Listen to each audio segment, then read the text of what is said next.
I've got to be completely honest here. Every single time I look at a bill of quantities, my heart rate just spikes. I mean, as a project owner, I look at these massive, endless spreadsheets, and literally all I see are hidden budget overruns, unpriced scope gaps, and, those change order loopholes just waiting for a contractor to exploit.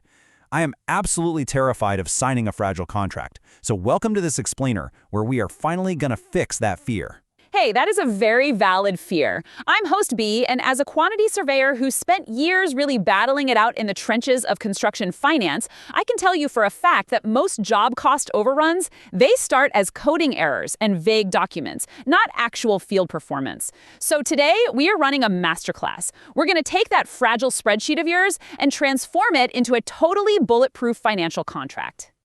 Let's set the stakes right out of the gate here. What is actually hiding in your bill of quantities, or BOQ?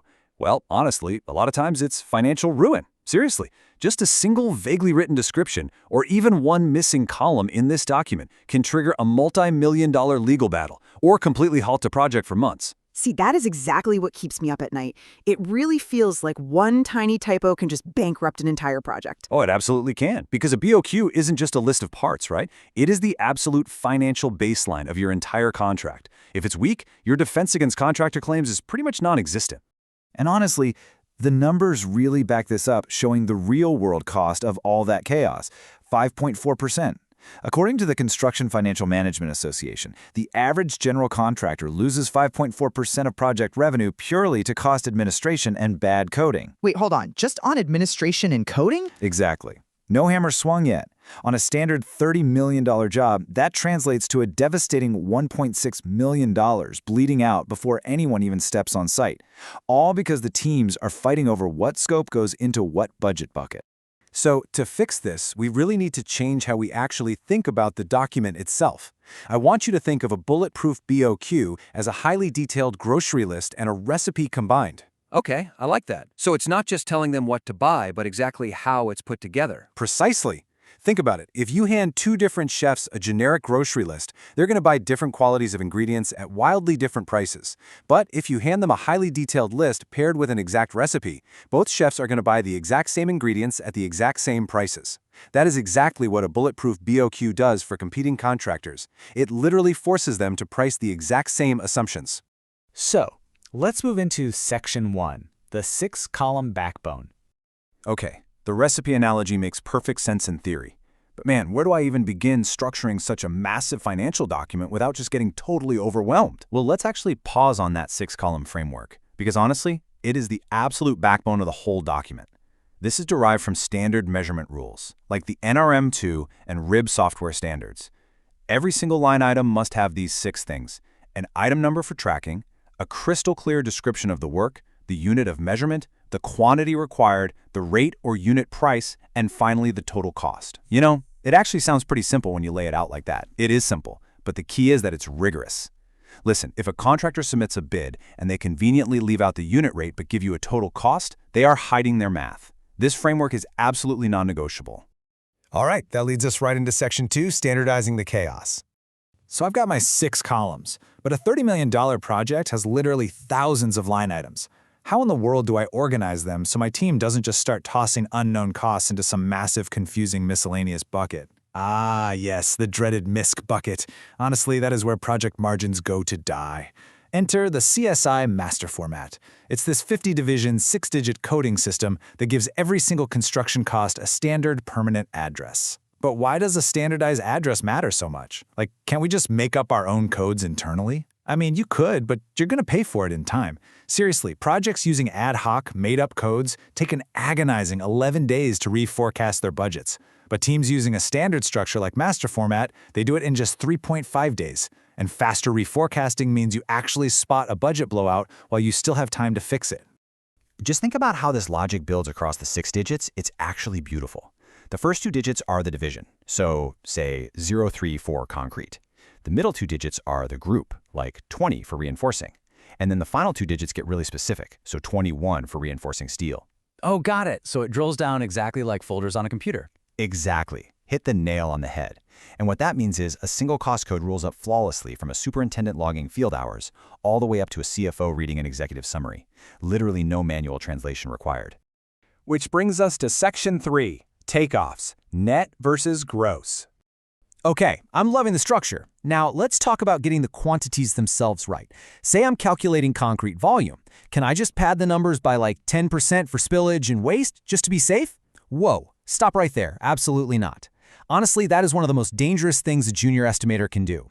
You have to understand there's a strict division between two concepts here, the quantity takeoff, or QTO, and the material takeoff, or MTO.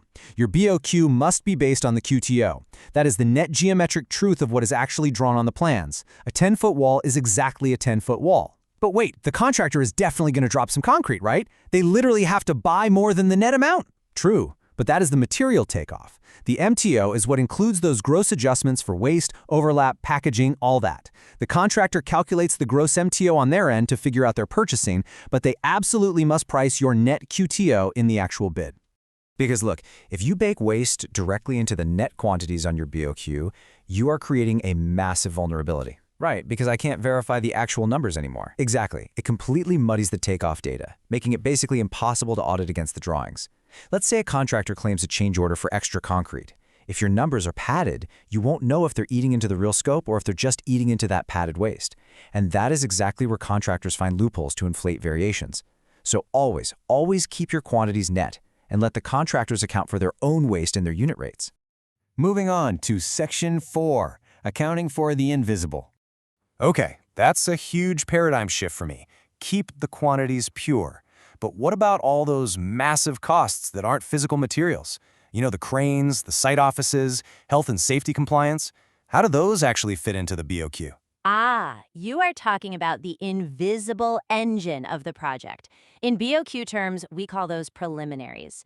They generally represent somewhere between 5 to 15% of total construction costs. Basically, they cover the essential indirect overheads that keep the site running safely and legally. So they actually need their own dedicated section in the BOQ? Yes, usually Division 01. You absolutely cannot let contractors bury the cost of, say, their site office or their project manager's salary inside the unit rate for drywall. If you let them do that and then you decide to remove some drywall from the scope later on, you're accidentally removing their management fee, and trust me, that leads to immediate disputes. And while we are on the topic of indirect or flexible costs, we have to dismantle a massive point of confusion in the industry: provisional sums versus prime cost sums. Oh man, I always get these mixed up. I mean, they both just sound like placeholders to me. They are, but they carry very different risks. A prime cost sum is a fixed amount set aside for a specific material, like, say, allocating exactly $500 for a specific kitchen sink. A provisional sum, on the other hand, is just a reasonable estimate for an unknown final scope. For example, allocating $50,000 for earthworks because you honestly don't know what you're going to hit when you start digging. Gotcha. So provisional sums are way riskier. Extremely. If you don't actively negotiate the risk on provisional sums up front, they become prime targets for massive budget blowouts. All right, Section 5, bulletproofing your BOQ. Okay, this has been incredibly eye-opening. We've built the backbone, we standardized the codes, purified our quantities, and safely separated the indirect costs. Give me your ultimate battle-tested defense strategies to close any remaining loopholes before I finally send this thing out to bid. All right, let's lock this down with some rapid-fire rules. First, explicitly detail your exclusions. Seriously, telling a contractor what is not included on a line item is just as important as telling them what is. Second, enforce a hard cap on that miscellaneous unclassified spend at 2% of the total budget. If it goes over 2%, stop all postings until those items are properly coded. Third, if you're using software like Bluebeam, always visually calibrate your digital takeoffs to scale before measuring. And finally, map your CSI master format codes directly to your finance team's general ledger. Right. That way, operations and accounting are literally speaking the exact same language. Exactly. This crucial point is summarized perfectly in this quote. If you don't hardwire a translation between site coding and finance, people make up shortcuts under pressure, and those shortcuts become your cost data. And bad cost data means bad project margins. So, financial discipline at the coding level literally protects the project's profit. That makes so much sense. I've got to say, I came into this explainer completely terrified of my own spreadsheets, but now I feel like I'm seeing the matrix. It really is all about standardization, net truths, and just completely removing ambiguity. Thank you so much for this masterclass. Hey, it has been my absolute pleasure. But before we wrap up, I want to leave our focused learners with one final provocative question to challenge your current estimating workflows. I want you to take a hard look at the documents you are putting out to market right now. Is your next BOQ just a fragile spreadsheet, or is it a bulletproof financial contract? Because ultimately, that choice and your profit margin is entirely in your hands.